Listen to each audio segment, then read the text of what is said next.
Hello and welcome to the Merging Life and Money Show. Last week, we began our special series for National Minority Mental Health Awareness Month, exploring generational wealth and healing. Today, we will expand on that foundation by examining how our cultural backgrounds shape our financial lives. I am Mary Jo Caesar, your host and financial wellness strategist.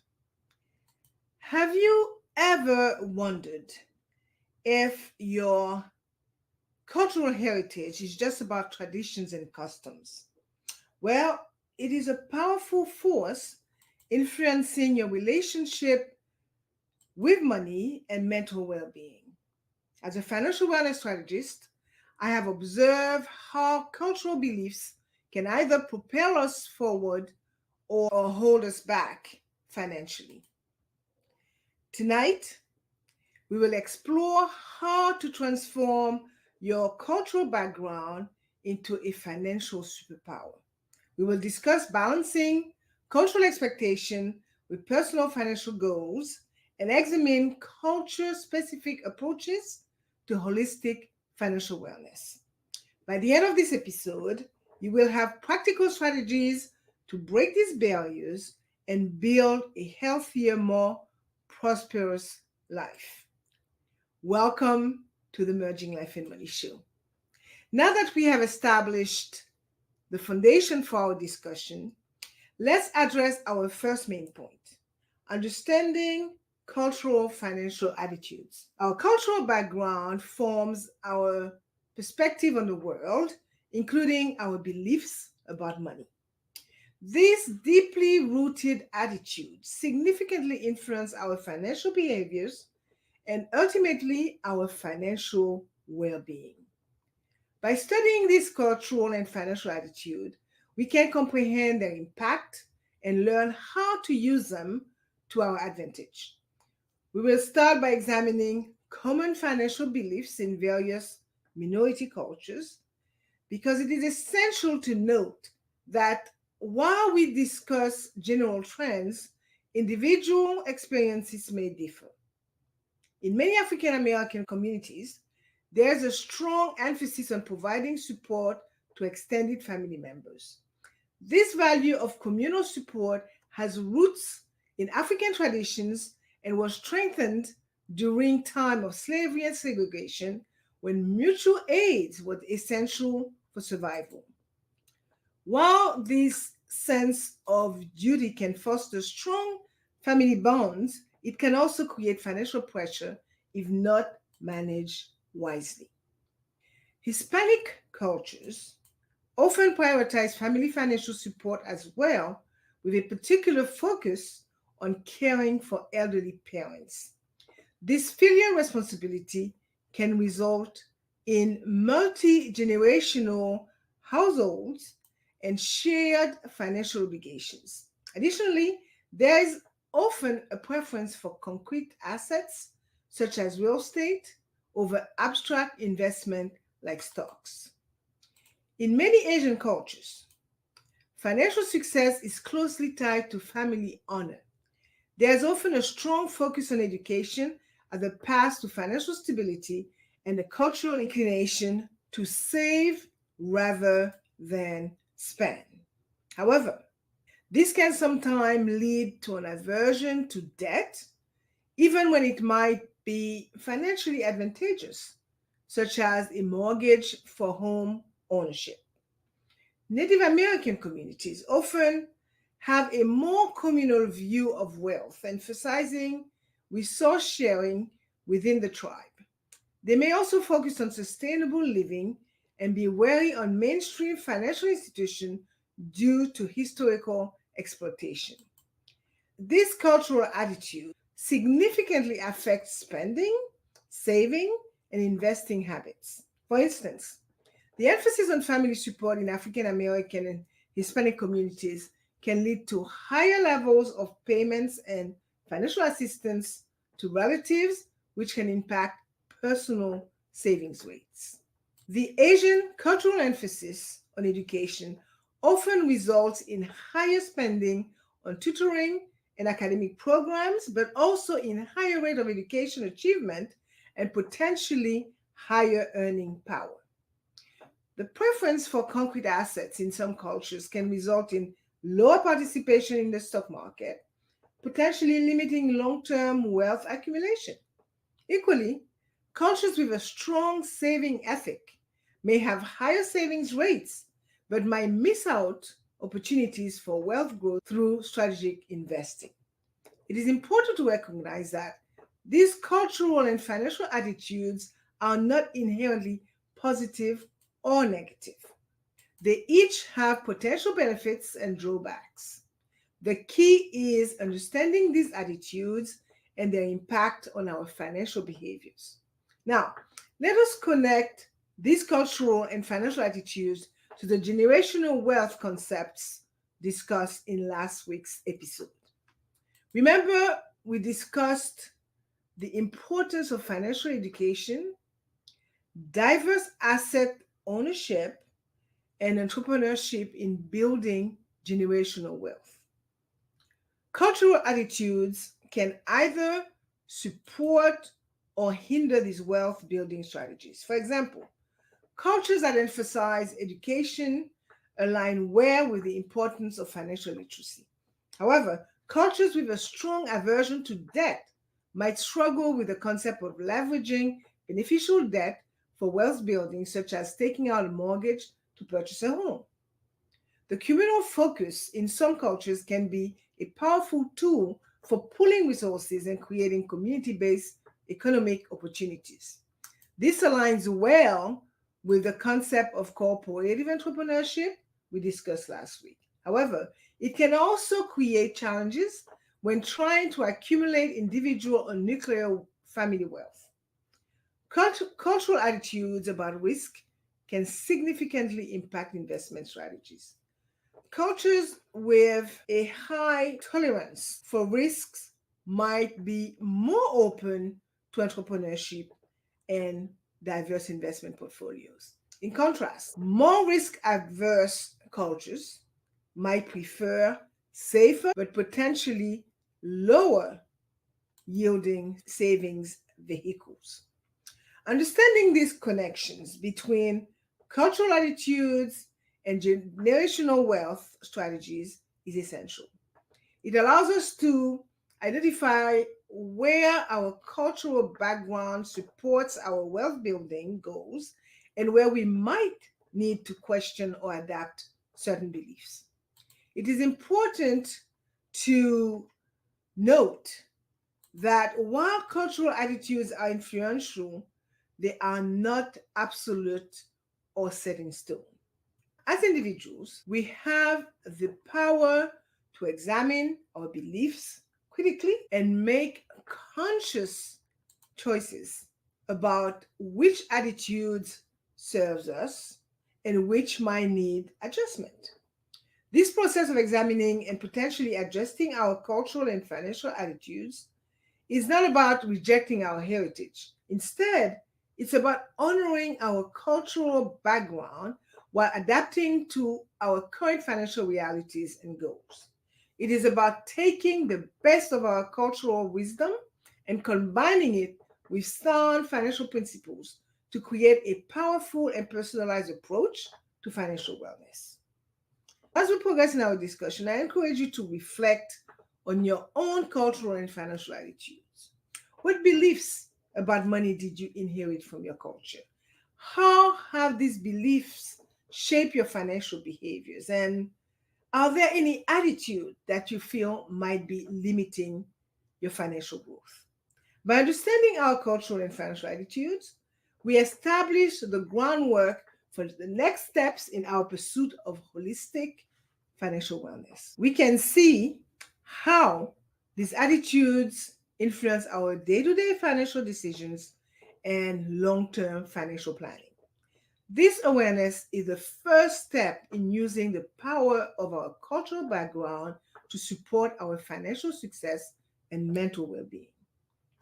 Next, we will explore balancing these cultural expectations with our personal financial goals. We will discuss strategies for addressing potential conflicts and how to communicate effectively with family members about financial matters. So stay with us as we continue our exploration of overcoming barriers to achieve holistic financial wellness in minority cultures.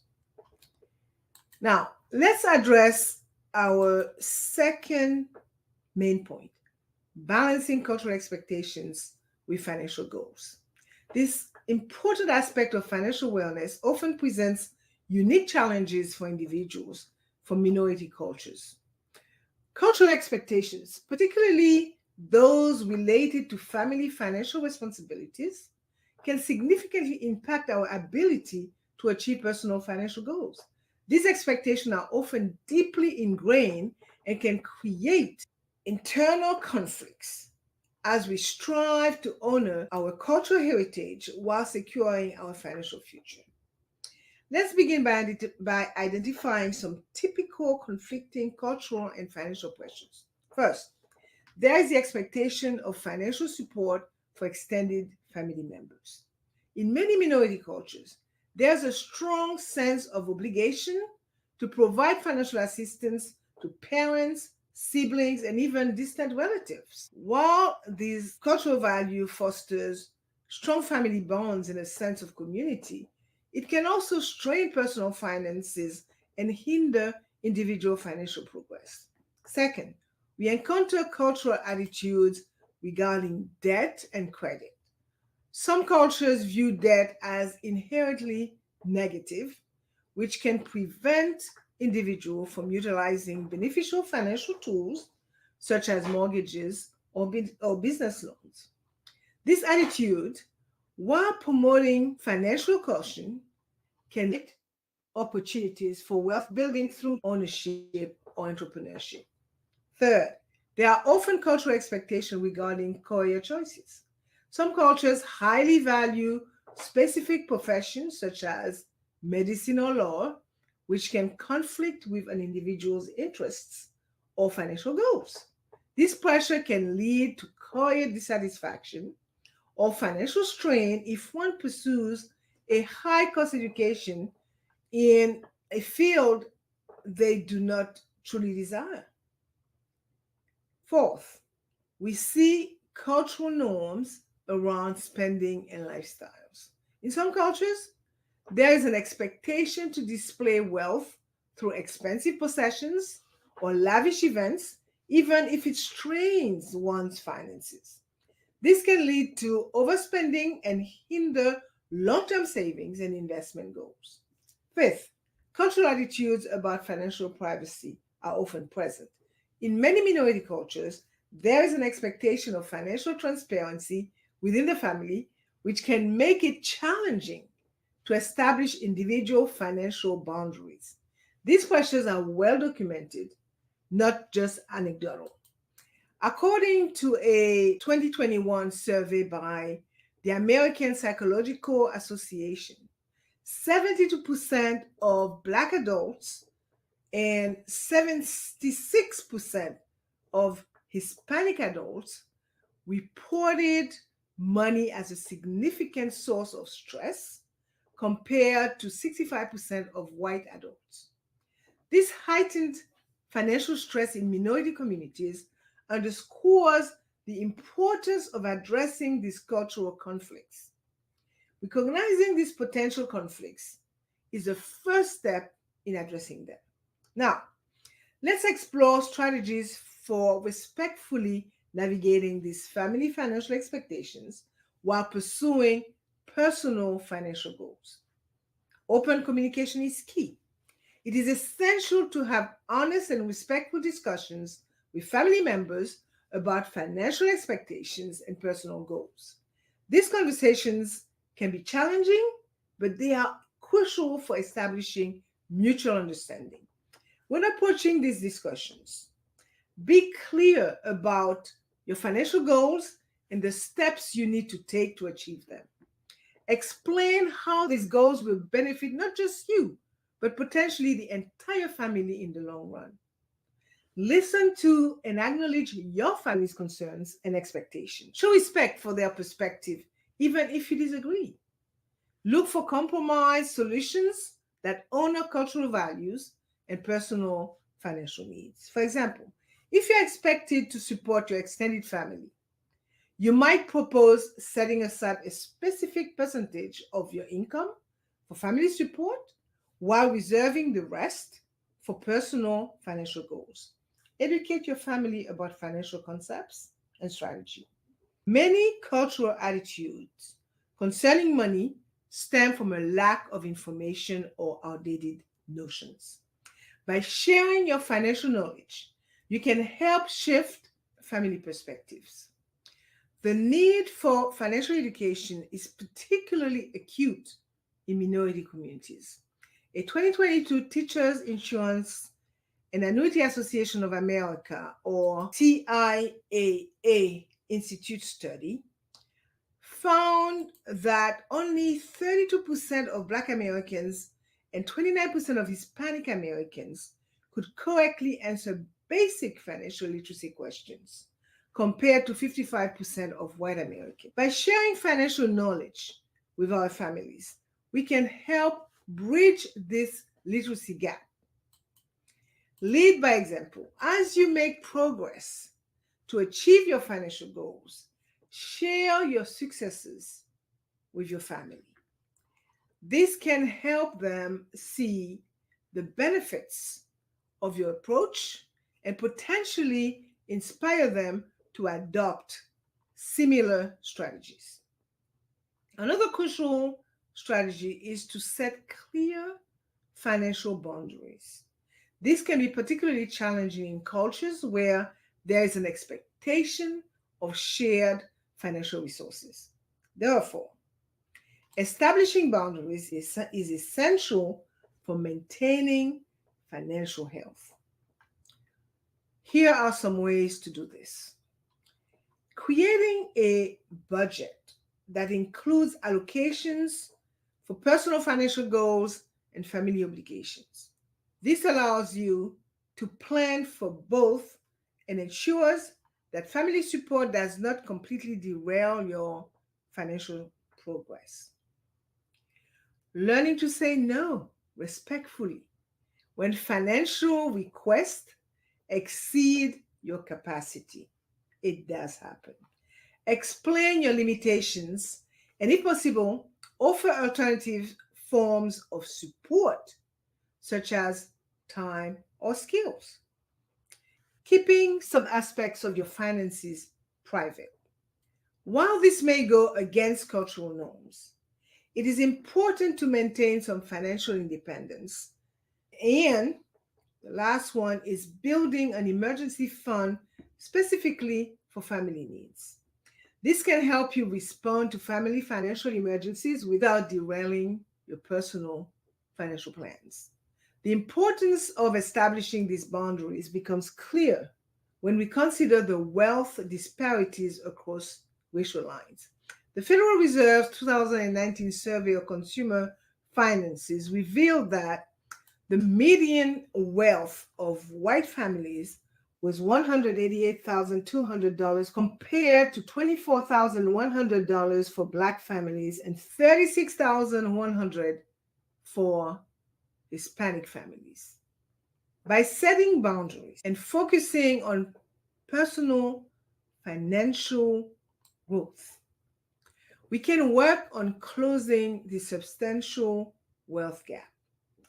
Finding ways to honor cultural values while still pursuing your financial goals is also essential.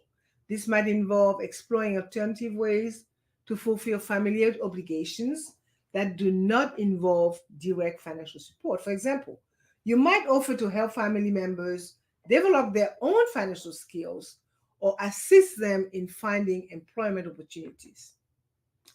Finding culturally appropriate investment opportunities. For cultures that value tangible assets, this might involve investing in real estate or local businesses rather than stocks and bonds. Reframing financial goals in terms of cultural values. For example, building wealth can be presented as a way to create a legacy for future generations or to better support your community. And last but not least, seeking out financial advisors who understand your cultural background and can help you develop strategies that align with both your cultural values and your financial goals. As we consider these strategies, it is essential to remember the healing concept we discussed in our previous episode. The process of balancing expectations with personal finance goals can be emotionally challenging. It may bring up feelings of guilt, anxiety, and conflict. Addressing this emotion is crucial for achieving true financial wellness. The emotional toll of this balancing act can be significant. In fact, research from the Financial Industry Regulatory Authority, FINRA, in 2021 showed that 55% of Black Americans and 53% of Hispanic Americans felt anxious when thinking about their personal finances compared to 44% of white Americans. This heightened anxiety underscores the need for emotional support in this process. Here are some ways to approach this emotional aspect. Practicing self compassion. Recognize that you are not betraying your culture by pursuing financial goals, but rather finding a way to honor your heritage while also securing your future. Seeking support from others who are navigating similar challenges. This might involve joining cultural specific financial support groups or finding a mentor who has successfully balanced cultural expectations with personal financial success. Engaging in cultural practices that provide emotional support and connection, even as you make changes to your financial behavior. And lastly, considering therapy or counseling, particularly with a professional who understands your cultural background to help you work through any emotional conflicts that may arise. Let me say that it is essential to note that access to mental health resources remains a challenge in many minority communities. A 2020 study by the National Alliance of Mental Illness, NAMI, found that only 33% of Black adults and 32% of Hispanic adults with mental illness receive treatment, compared to 50% of white adults. This disparity highlights the need for more accessible and culturally competent mental health resources in our communities. Remember, the goal is not to reject your cultural heritage, but to find a way to honor it while also achieving financial wellness. This often involves redefining cultural values in a way that is compatible with sound financial practices. For example, if your culture values generosity and family support, you can reframe wealth building as a way to be more impactful in your giving over the long term. When you establish a solid financial foundation for yourself, you are better equipped to provide sustainable support to others. If your culture emphasizes community, you can look for ways to build wealth that benefits your community, such as investing in local businesses or participating in community development projects. If there is a cultural emphasis on education, you can focus on financial education as a way to honor this value while also improving your financial situation. By finding these points of alignment between cultural values and financial goals, you can create a personalized approach to financial wellness that feels authentic and meaningful. And as we conclude this segment, I encourage you to reflect on your experiences balancing cultural expectations with financial goals. What challenges have you faced? What strategies have you found effective? And how can you honor your cultural heritage while pursuing your financial objectives. In our next segment, we will explore culture specific approaches to holistic financial wellness, building on the concepts we have discussed today. We will examine how different cultures can leverage their unique strengths to achieve financial success and mental well being. So, stay with us as we continue our exploration of breaking barriers to achieve holistic financial wellness in minority communities. This leads us to the third and final point of today's show: culture specific approaches to holistic financial wellness. This topic builds upon our previous discussions, exploring how different cultures can leverage their unique strengths to achieve financial success and mental well being. Holistic financial wellness goes beyond just money management, as I mentioned before. It integrates financial health with mental, emotional, and even physical well being. For minority communities, this holistic approach must also consider cultural values and practices. How can we develop cultural specific strategies for financial wellness? First, we will discuss integrating cultural practices into financial planning. Many cultures have traditional practices that can be adapted for modern financial management.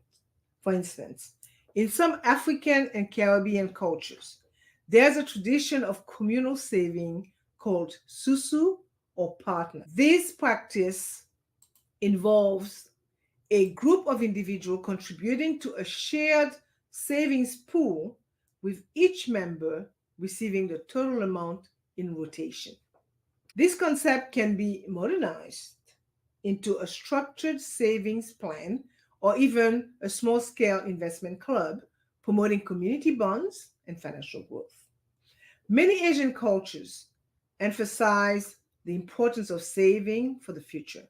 This value can be channeled into creating robust emergency funds and retirement savings plans. The concept of saving face can be reframed as maintaining financial stability to protect family honor. Hispanic cultures often prioritize family and community. This value can be incorporated into financial planning by creating financial goals or community investment projects. For example, family members might pool resources to invest in a small business or real estate property, benefiting the entire family unit. Native American traditions often emphasize living in harmony with nature. This principle can guide sustainable and ethical investing practices, focusing on companies and funds prioritizing environmental stewardship. By integrating these cultural practices into financial planning, we create strategies that feel authentic and align with our values, increasing the likelihood of long-term adherence. Next, let's explore culture-specific financial education and resources. To be truly effective, financial education must be tailored to the specific needs and contexts of different cultural groups. Here are 5 suggestions. Developing financial literacy programs that use culturally relevant examples and scenarios. For instance, a program for recent immigrants might focus on understanding the US banking system and building credit, while a program for multi-generational families might emphasize estate planning and wealth transfer strategies. Creating financial education materials in multiple languages, ensuring accessibility for non-native English speakers. These materials should go beyond mere translation, incorporating cultural nuances and addressing cultural specific financial challenges. Establishing community-based financial education centers staffed by professionals who understand the local cultural context. These centers can offer workshops, one-on-one counseling, and resources tailored to the community's need. Leveraging technology. to provide culturally relevant financial education. It's another one. This might involve developing mobile apps and online platforms that offer financial advice and tools specifically designed for different cultural groups. Partnering with cultural institutions such as churches, mosques, or community centers to offer financial education programs. These trusted institutions can help overcome skepticism and mistrust of financial services within some communities. Now, let's consider how we can expand on the solutions discussed in our previous episodes with culture specific approaches. For generational wealth building, we can explore culture specific investment strategies. For example, in cultures that value tangible assets, we might focus on real estate investment strategies, including multifamily properties that can provide both housing and income for extended families. For cultures with strong entrepreneurial traditions, we might emphasize business ownership and franchise opportunities as paths to wealth creation. And in cultures prioritizing education, we can develop strategies for funding higher education while building wealth, such as 529 plans combined with strategic student loan management. We can advocate for culturally competent financial therapy services for mental health support. This might involve training financial professionals in cultural competency, ensuring they understand the unique financial challenges and cultural values of different groups.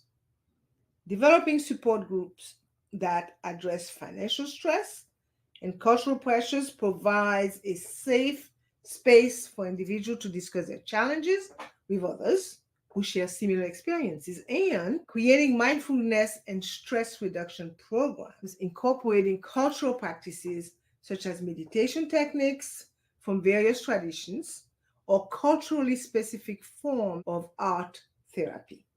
We can explore cooperative economic models rooted in cultural traditions for community economic empowerment. This might include developing a modern version of traditional lending circles, providing access to capital for individuals who might struggle to obtain loans from traditional financial institutions, creating community investment funds that allow members to pool resources and invest in local businesses or community development projects, and establishing worker owned cooperatives based on cultural models of shared labor and community support.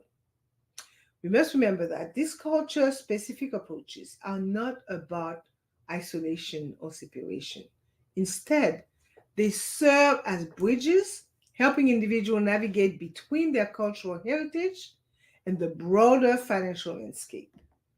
The goal is to create financial strategies that feel authentic and meaningful, increasing the likelihood of long term success. Furthermore, these cultural specific approaches can contribute to greater diversity and innovations in the financial sector as a whole. By bringing diverse perspectives and practices into the mainstream, we can create a more inclusive and solid financial system that better serves all communities. However, implementing these culture specific approaches is not without its challenges. Some potential obstacles include lack of representation in the financial services industry. As you know, many minority communities are underrepresented among financial professionals, making it difficult to find advisors who understand specific cultural context. Stereotyping and generalization. There's a risk of oversimplifying complex cultural attitudes concerning money or assuming all members of a cultural group share the same financial values. Balancing tradition with modern financial realities. Some traditional financial practices may need to be adapted to align with current financial regulations and economic realities and overcoming systemic barriers. Cultural specific approaches alone cannot address systemic issues such as discrimination in lending or employment practices. To address these challenges, we need a multifaceted approach that entails encouraging diversity in the financial service industry through mentorship programs, scholarships, and targeted recruitment efforts, promoting ongoing cultural competency training for financial professionals to ensure they can provide nuanced and culturally sensitive advice, advocating for policy changes that address systemic barriers and promote financial inclusion for all communities. And lastly, fostering cross cultural dialogue and learning to promote mutual understanding and innovative financial practices. As we implement these cultural specific approaches, it is essential to measure their effectiveness. This involves tracking financial metrics and assessing improvements in overall well being and community economic health. Some potential measures might include increases in savings rates and investment participation within specific cultural communities, improvements in financial literacy scores among different cultural groups, reduction in financial stress and anxiety levels as measured by surveys and mental health assessments, growth in community wealth, including increased business ownership and property values in minority neighborhoods, and increased participation in formal financial systems such as opening bank accounts or accessing credit.